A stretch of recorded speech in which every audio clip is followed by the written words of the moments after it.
For today, it falls to me to propose a toast to the royal couple, and I'm delighted to do so in front of so many friends here from the neighbourhood, from representatives of the British Society, one of our great partner organisations here in the Boston area, with so many friends of the royal couple. So will you join me in toasting the royal couple? The royal couple.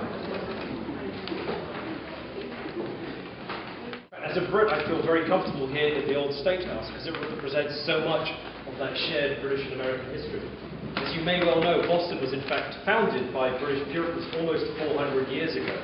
As I walked here today over Boston Common, I was reminded of those brave Puritans sailing across the Atlantic and founding Boston almost 400 years ago. This house itself is also very special to us Brits.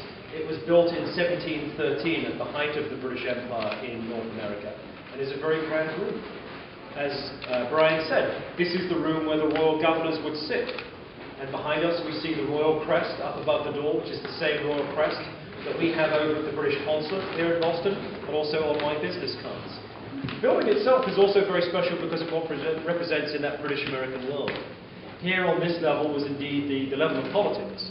The royal governor would sit here, the representatives from the towns of Massachusetts were just through there, and at the far end was the court. We had a literal separation of powers created right here in revolutionary Boston.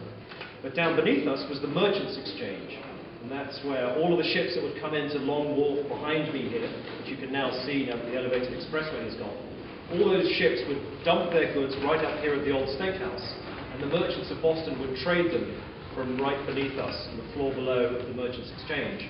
It's no surprise that this area here is still very much the heart of Boston's business and financial community.